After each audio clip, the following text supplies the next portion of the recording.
My name is Rosemarie Lerner, and I'm the co-director of the Quipu Project. I'm Maria Kurt, co-director of the Quipu Project. In 2011, there were presidential elections in Peru, and suddenly this news about the forced sterilizations that had taken place in the 90s during Alberto Fujimori's regime came to light because his daughter was running for the presidency. I had no idea until then about the scale of what had happened. I learned that it was more than 300,000 people who had been sterilized in a period of 4 years. A lot of people didn't believe it or justified it.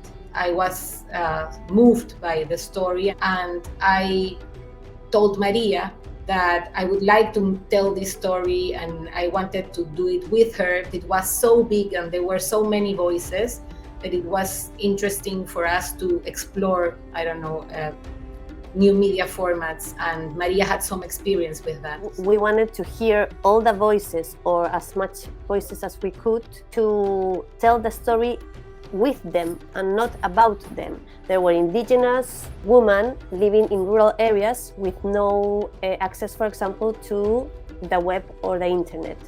So that's why we created this phone line connected to the web, where they could call to this phone and tell their stories in their own ways.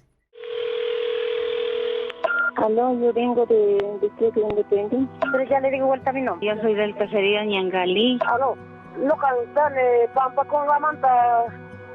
Que yo también fui afectada por el tiempo de la violencia de que hicieron las ligaduras. What we wanted to do is to actually give a space and a platform for these women who didn't have channels to actually make their voices heard. And this was actually one of the reasons that the policy was so successful in the first place.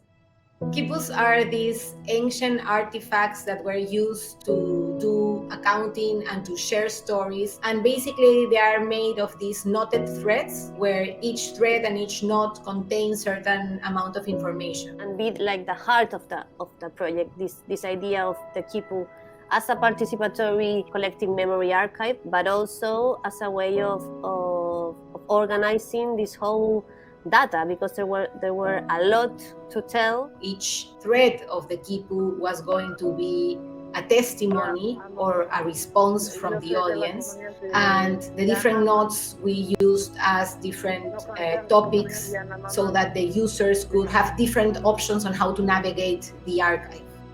It would have been so different if we would decided to choose 1 or 5 stories that we decided to choose, rather than saying, this happened, is real, just listen. This is history and memory told by their own protagonists. And if we were able to tell, it in an innovative and interesting way, it's not just because of sort of a form or our interest platform. It's because their story really matters, and we really want and hope that finally justice will arrive for these amazing women that have been fighting for years. Thank you very much.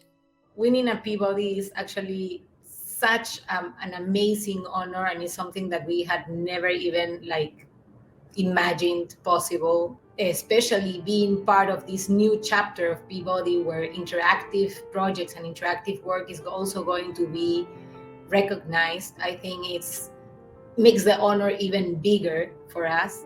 This award is really something that gives a lot of hope and also more energy to keep looking and fighting for justice.